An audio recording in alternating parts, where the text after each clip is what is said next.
You're listening to the Doctor Who Collectors Podcast, released in late October 2021. Happy Halloween! We are now part of the Direction Point Network. You can find out more at directionpoint.org. On our main story, we talk about the Doctor Who casket or coffin. Yes, they made one.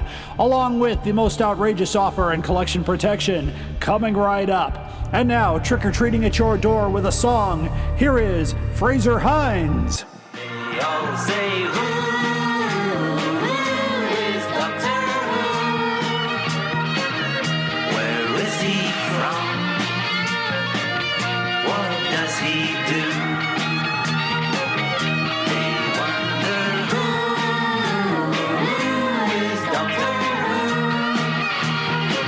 So I ask you, who's Doctor Who?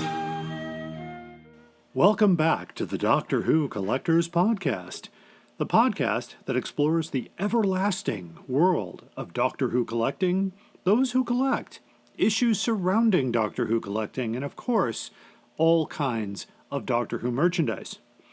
I am Larry Van Mersbergen, your host, and I have been collecting Doctor Who since 1981. I opened one of the first Doctor Who stores in Chicago that served just Doctor Who fans, and it was in 1984 called Bundles from Britain.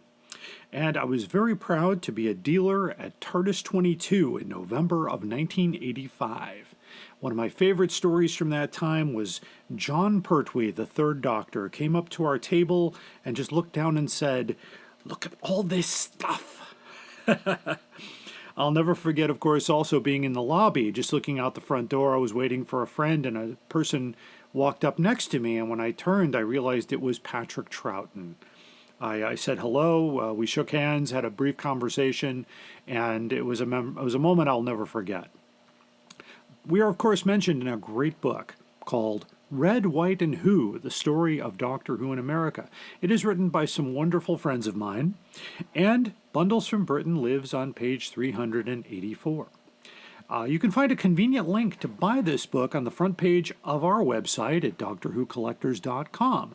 I just want all collectors to have a copy of this book on their shelf. It's a great history of how Doctor Who got popular in America. I'm very excited to announce that we are now part of the Direction Point Doctor Who Podcast Network. And you can find great Doctor Who podcasts at directionpoint.org.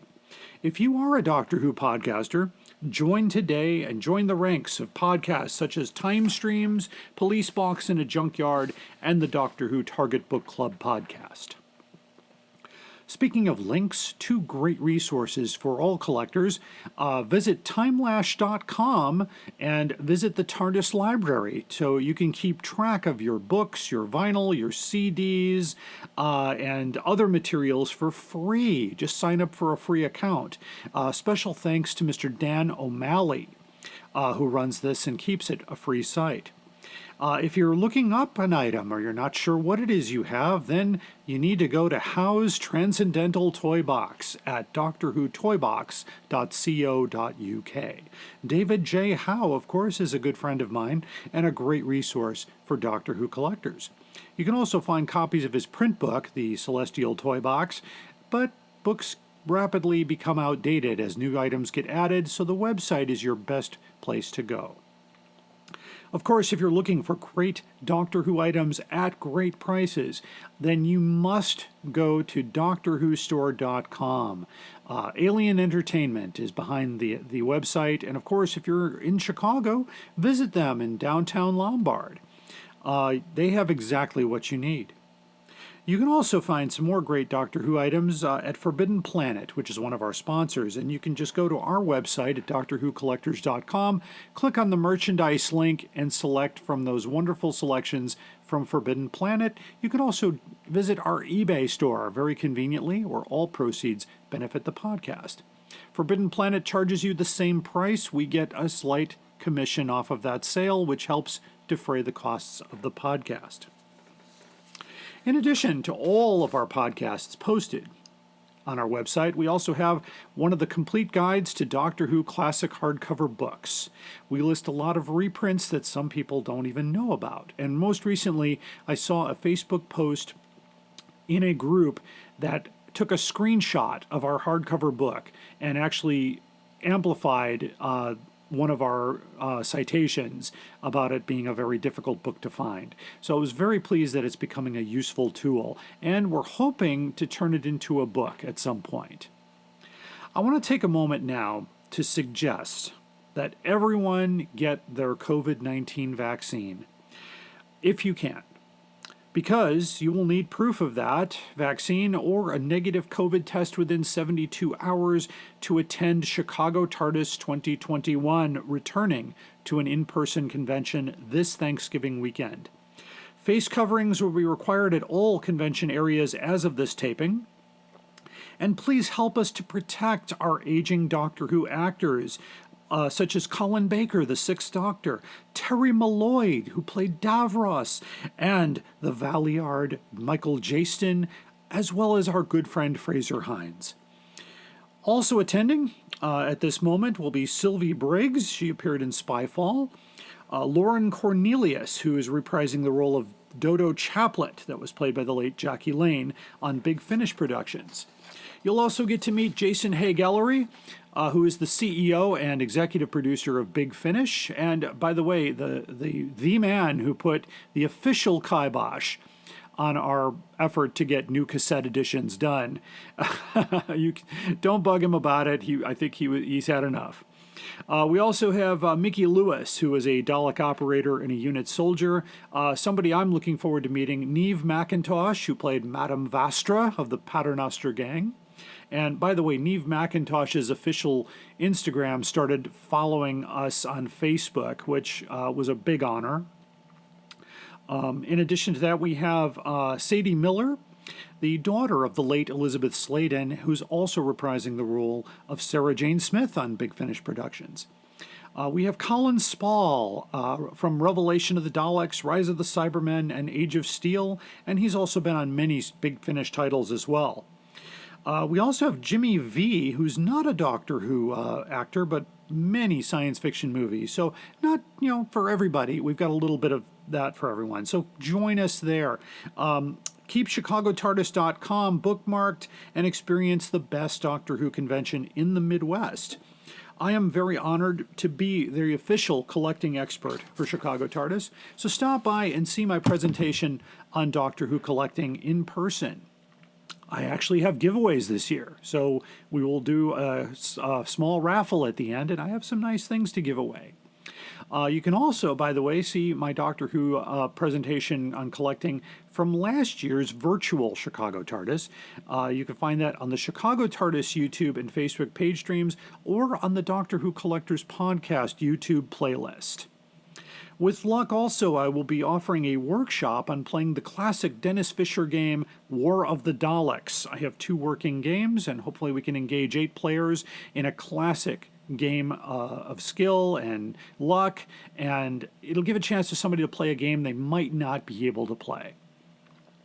I will also hopefully, still awaiting on approval, but I'm hoping to moderate a discussion of a deep dive into the movie An Adventure in Space and Time, starring David Bradley as William Hartnell.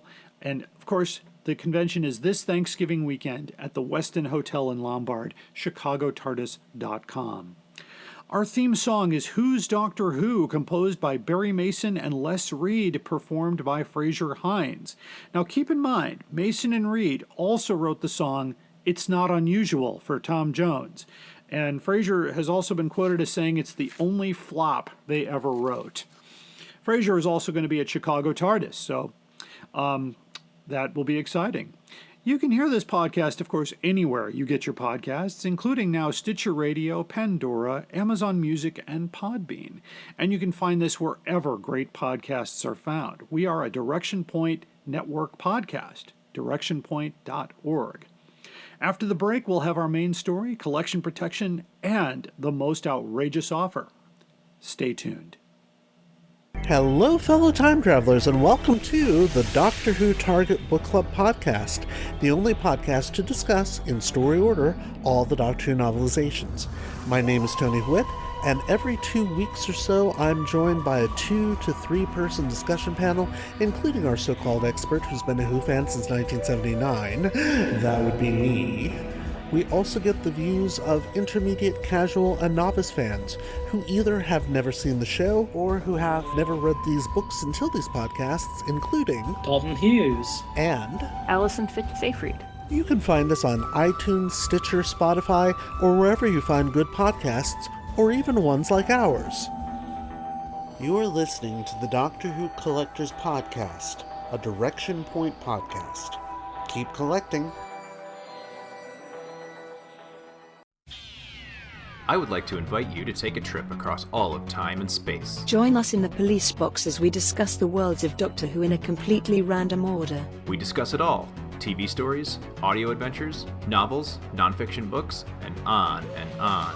I'm your host, Eric Branson. I would be very happy if you join me for the Police Box in the Junkyard podcast. The Police Box in the Junkyard podcast is a proud partner of the Video Junkyard podcast and can be found on most major podcast platforms including SoundCloud, Podcast Addict, Stitcher Radio, Google Play, and Spotify. You are listening to The Doctor Who Collectors Podcast. As you can see, Lord President, the casket bears the seal of Rassilon. Where was this found? In the Castellan's room. I am innocent. I have never seen that casket before. And now for the main story. Many household and technology-related items were made for Doctor Who, with Doctor Who-related imaging or branding. As we talk about, basically we talked about this in the pinball episode. During the 90s, of course, the license for Doctor Who, very inexpensive and very easy to obtain since there were no Doctor Who stories being made at the time. Many manufacturers, of course, gambled during that downtime of Doctor Who to make strange things with the logo or the Daleks. Of course, during the early 60s, of course, when The Survivors aired, showing the Daleks for the first time, there was a huge cash grab for Dalek-related merchandise. 10 million viewers saw the Daleks in December of 63. So they wanted to capitalize on that. So lots of Dalek items. I'm still learning about many Dalek items that we're going to talk about a few of those today. So I want to start, of course, since this episode is coming out close to Halloween, I thought we would start with something a little macabre, but we're going to start with the Doctor Who coffin. Yes, the coffin or casket was made out of carton board, which is still done today. You can still buy a carton board coffin. I don't know the price today. Of course, I haven't had to do that, but you know, they're one of the least expensive caskets you can buy. The Doctor Who coffin, and I'm not making this up, by the way, there will be photos, and you can also find it in the Doctor Who toy box. The Doctor Who coffin was made by Creative Coffins out of the UK and sold roughly for £355, which roughly is about $488 in American. It cost about $100 to ship it. So you can see a photo of this on our Facebook page and the website. The cost included, of course, any personalization like names and dates, and they were made in 2011, and as of now, they are no longer made. I do not have one, nor do I know of anybody that does. I don't know if anybody was buried in one. No idea. It's a very, very unusual collectible. I'm not even going to gamble that a used one would be very unlikely, and not to mention probably illegal. But if they exist in new condition, that might be something that somebody has as a container for some, you know, it might keep your target books good. I don't know. But the toy box, of course, suggests a price today of about $1,000, but I'm sure that price would bury the competition. Oh, bad joke. Anyway, yes, they made a Doctor Who casket. So there you go. That starts off our our household items. Really not a household item. It's more of an everlasting product, so to speak. Going back to 1965, you know, in talking about the Dalek cash grab of the 60s, we have the Dalek wallpaper. And it showed numerous TV Century 21 style Daleks whizzing about on their hoverbouts and firing their guns. They were made by the Wallpaper Manufacturers Limited. the Lee's Paper Staining Company branch, a division of Crown Wallpapers. They were first released in 1965, and it was popular enough to remain in the catalogs until the end of '67, when it was discontinued. An unused sheet of wallpaper could fetch maybe $200 or more. Used that was stripped from a wall could maybe get $50 if it's intact. Again, it's part of that Dalek marketing craze of the early '60s. So there was some pretty incredible stuff there. And continuing in the wallpaper department, it's took a long time to come back to it, but in 1982, one of the Playmates series of nursery pre-pasted vinyl wallpaper was a repeating image of a photograph of Peter Davison, an artwork of 3 Daleks firing their guns, the TARDIS and a Cyberman head against a star-scaped background. If you find those today, you can expect to pay about £42, which is roughly $56, or $5 for a used piece that was taken off a wall but completely intact. And we also have a long gap. Apparently the wallpaper thing came and went over time, but in 2008 we come to a group called Leisure Brands, or Deco Fun UK, and they're still around. They come in 10-meter rolls, blue with images of the Black Dalek and Cyber Controller on, with small TARDISes and a pattern of dots. They were originally priced at $15 a roll. I am not exactly sure if what it's going for now. I was unable to find any to compare. The company here is, Deco Fun UK, no longer in business. I apologize for that. So basically you can wallpaper your walls. Does anybody still put wallpaper up? I know when I've encountered people that want to take their wallpaper down, they say just rip the walls down and put new drywall up because it's easier. In 2011, there was 2 varieties of wallpaper that you could buy, 2 differently patterned wallpaper rolls, one showing a column and the other showing roundels, you know, the round things from classic Doctor Who, which could be combined to create a TARDIS-like wall. Maybe something if you want to recreate the console room, if you can find these. The paper was matched to a paint sample from the 1983 control room set. The cost at the time was £100 per roll, and the roll was big enough for an entire room of an average size. They were about $138 a roll. It was made by Etching Hill Arts UK. No information as to whether or not they're still around, but the paper is out of print. In 2016, by Dreamtext in the UK, a 53-centimeter pattern repeat with the art by Mike Collings. Doctor Who comic art. If you've seen the comic posters of the Doctor Who comic book covers, that's basically what it is. They have that on pajama pants now and stuff like that. So they were about £6 or $11 per roll. So you could line your coffin with those, or paint or paper your walls. So that covers all the wallpaper for the most part. So you could, if you can find the wallpaper, and if you want to put it on your walls, that's basically what came out for Doctor Who. I have no idea if any fan-made wallpaper was made. I tried to check Etsy and a few other places, but I didn't see anything out there. If you know of something, or if you know of a wallpaper that I missed, shoot us an email at drwhocollectorspodcast@gmail.com, and we'll add it to the next feature. Back to 1965, of course, the Dalek cash grab again, the Dalek toilet soap, from Northamptonshire Town and Country Association for the Blind. So this was a set of 3 colored Dalek soaps in a presentation box made for Scorpion Universal Toys Limited. Cost about 5 shillings back in 1965. I have no idea what that translates to, but that was the original cost. Today, an unopened package could fetch you $400 or more. Amazing, isn't it? That's for 3 little, remember the soaps, if you visited your grandmother's house, you had the soaps you couldn't use? That's, decorative soaps. That was what that was about.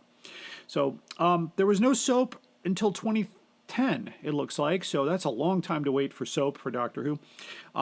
It's a bad reference. No soap for you. A little Seinfeld reference there. Geeky Clean Soaps, and I'm not making that up. It was a United States company. No longer make these, but I see them every once in a while. But you can travel through time and space in the privacy of your own tub with a bar of TARDIS soap. I can't make that up. TARDIS soap. It weighed at about 14 ounces. This is a soap bar that looks bigger on the inside. This is right from the marketing copy. I am not making this up. The TARDIS soap comes scented with a delightful caramel apple fragrance and uses all vegan-friendly materials. Save the day, smell fantastic, and always get the girl, you clever man. Almost always, anyway. Oh, boy. And sorry the doctor is not included. So I wonder where the marketing was going with this. I'll leave that up to you. Disclaimer, though, is standing within the vicinity of the TARDIS soap may not deflect Dalek extermination or physically translate alien languages. Yes, groan. It's out of print. The original price is $7 if you can find that. And, of course, enjoy that in the privacy of your home. Enough said about that. Lastly, in the squeaky clean category, we've got the 2012 TARDIS hand soap made by Sapona UK. This was hand soap in a TARDIS dispenser, 300 milliliters, roughly 3.5 pounds was the original price. And by the way, you can still get this on Amazon. They're selling them for roughly $42 and up in new condition. So a few of those are still around, or they were in warehouses. So you can still get that. And, going back to some old technology here, you can always make a phone call on your landline with your TARDIS telephone by Holdcourt Limited UK. This was a really nice handcrafted item, very hard to find today, but it's a lightweight plywood TARDIS with a telephone handset inside and an area in the back that's already drilled out to put your telephone cord in. Very difficult to find. The original price was £99. So it came out in the 80s. So that's going to be quite expensive, almost $200 for this item, because I think it was handmade. I've only seen photos. This would have been a landline phone. There's no information about whether it rang with the TARDIS sound or just rang like a standard telephone. I have no idea. There's not a lot of information and no confirmation. So if any of my listeners have a Harcourt Limited telephone, please let us know at DoctorWhoCollectorsPodcast@gmail.com. I would like to know. And moving forward, in 2005, there was the TARDIS phone flasher for use with a modern cell phone, Bluetooth connection. I actually have one of these in the package. I've never tried it out, but it's kind of cool. It's a small model police box which makes the TARDIS dematerialization sound, and the light flashes when a mobile phone in this vicinity is about to ring. The original release was dark blue and had no detail on the roof and came with a red impact design. The second design was lighter blue. I think I have the second design. Had a textured roof and a light blue impact design. So I have one of these, like I said, sealed. They're going for about $20, so not terribly expensive. There's a lot of them floating around. In 2007, they made a different one, Marks and Spencer UK. They had one with character options. So this was the Doctor Who TARDIS phone alert. So this was 3 inches tall. Had a flashing lantern light, 10 seconds of speech and FX, links to your mobile phone, the TARDIS to alert you of any calls. The TARDIS will alert you by flashing its light. Perfect for when your mobile is on silent. A hidden switch allows either silent flash or speech, followed by the dematerialization sound effect. It's very cool. We'll definitely cover more Dalek and TARDIS-related gadgets in the future, but if you have any of these items, we'd love to see photos of them as you have them, and you can send those to me at DoctorWhoCollectorsPodcast@gmail.com, or you can share them with us on Facebook or Instagram, and that's at Doctor Who Collectors. So you can check us out. If you're looking, of course, for more items like this, you might be able to find some of these at DoctorWhoStore.com or the Who Shop in the UK, or of course you can try ForbiddenPlanet.com. So I hope you enjoyed today's information about some of the items that were made. There were so many things to talk about. I doubt I'm going to run out of material. More items are made every day, and it's just exciting to see how marketing has impacted Doctor Who. So that is our main story for today. Thank you. Sad, really, isn't it? People spend all their time making nice things, and other people come along and break them. And now it's time for collection protection. I want to point out some new products that have just come to light from Bags Unlimited. Of course, Bags Unlimited. I've been using them since 1981. You can find them at bagsunlimited.com or give them a call at 800-767-2247. They offer collection protection supplies for just about everything.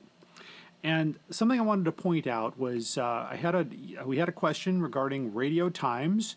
Radio Times, of course, is the British television and radio guide, and the older editions are about 9.5 by 13 in size, and then they change to a magazine type of thing.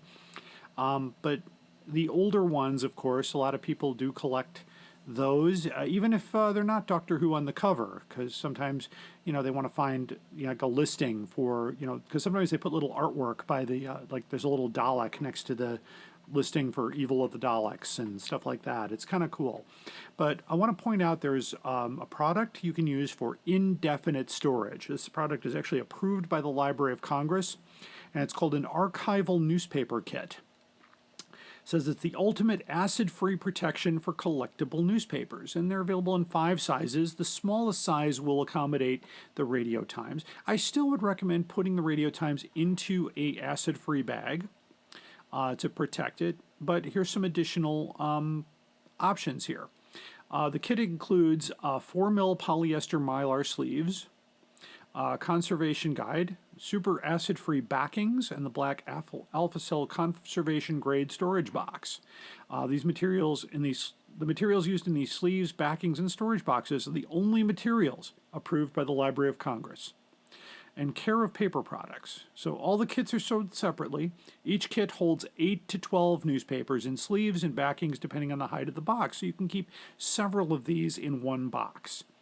So, and by the way, the kit saves you roughly $25 in buying all of these materials separately. So the one I'm going to point out is the archival newspaper kit that measures 12 by 24, basically 13 by 25 by 3 with the box, with a 12 by 24 mylar sleeve that you can fold over if there's extra, and the 12.5 by 24 acid-free backings, which you can use in the bag. And that kit, by the way, not for, the kit will hold up to 12, probably maybe even 14 Radio Times. For one of them, the whole kit will cost you $144.35. Free shipping on that, by the way. But this is if you're looking for forever storage. This is not short-term. If you're looking to hold on to it and you want to protect it forever, this is the way to go. This is a serious investment.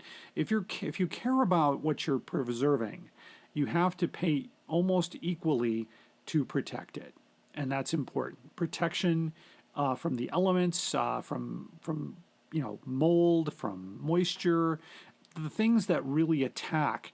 As the doctor used to say, entropy increases. So if we want to protect them from that kind of environmental threat, then these are the items that you can use. Another item that you could store this in, if anybody has a full-page Cinderella program from when Peter Davison and Anthony Ainley, I think this was 1982 or 81, those programs are newspaper size and can be protected in that as well. So really, really cool stuff. And of course, if you do order from Bags Unlimited, please let them know that you heard about it on the Doctor Who Collectors Podcast. Many other items, and of course, as the holidays are coming up, maybe a gift to a fellow collector for a gift certificate. I don't know if they offer them, but I will do some research, or pass this information along. They have been around for a long time because I was using Bags Unlimited. I used to sell Bags Unlimited when I ran Bundles from Britain back in '85, but I've been using them since 1981. So that's today's collection protection. If you have an item that you would like more information about protecting, shoot us an email at drwhocollectorspodcast@gmail.com. All my travellings throughout the universe, I have battled against evil, against power-mad conspirators. I should have stayed here. The oldest civilization. Decadent, degenerate, and rotten to the core. Power-mad conspirators, Daleks, Sontarans, Cybermen. They're still in the nursery compared to us. 10 million years of absolute power. That's what it takes to be really corrupt. And now it's time for the most outrageous offer, my favorite part of the program. If you find a Doctor Who item out there in the various worlds of eBay, Abe's Books, Amazon, or anywhere else, and you feel the price is a little crazy, including Facebook posts or anything like that, shoot us an email, take a screenshot, or send us a link at DoctorWhoCollectorsPodcast@gmail.com, and we'll vet it out for you and see how it does compared to other sellers. And if it qualifies, we'll read it on the air. And you can choose to have your name mentioned or not. Just let us know.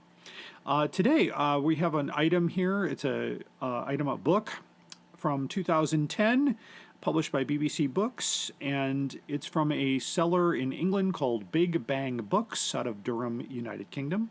This is Doctor Who, the TARDIS Handbook.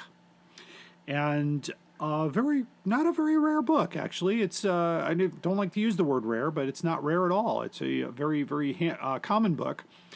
This bookseller is charging, shipping. U.S. shipping is $1.80, so that's pretty good here. No, excuse me. The U.S. shipping is $61.80, so they're from England. So already that book's going to cost you a lot to ship. But the asking price is $1,414.42. Kind of strange, considering I did my own search, and you can get this book brand new for $13.95. So I'm not sure why they're pushing this book. It's not signed by anybody. It's not an unusual edition. It's not a misprint. It's nothing unusual about this. So I was really just kind of confused as to why this price is listed. So, of course, we contacted the bookseller, and we have not heard back. Of course, I haven't checked back as of this taping to see if it's still there. A lot of times when I ask, those listings disappear. Of course, I did take a screenshot, so I will post it to our website so you can see that we're not making these up, folks. The Doctor Who TARDIS Handbook. You can get this book used, by the way. You can get a new copy for $13.95. You can get used copies for $3 and up. So don't spend $1,414.42 on a book you can get for $13.75. In fact, I might contact this bookseller and say, I've got a few books I could sell you for $15 if you're going to make $1,400. Of course, they probably won't accept that. A lot of times they come back and say, oh, it was a pricing error. I'm like, it's still up there. It's been up there for a while. They've been a bookseller, by the way, since 2015. So hopefully they'll figure that out. Anyway, you've been listening to The Most Outrageous Offer. Again, if you find an item that doesn't quite fit your mold for a price, and we've seen lots of them, including ex-library copies of the War Games in hardback for over $1,200, when it's not worth more than $300. So it happens. Well, thank you for listening to the Doctor Who Collectors Podcast. I hope everyone has a safe and happy Halloween, and hope to see you next month at Chicago TARDIS, the best Doctor Who convention in the Midwest. So thank you for listening, and remember, we are part of the Direction Point Network, directionpoint.org for more great podcasts.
Direction Point!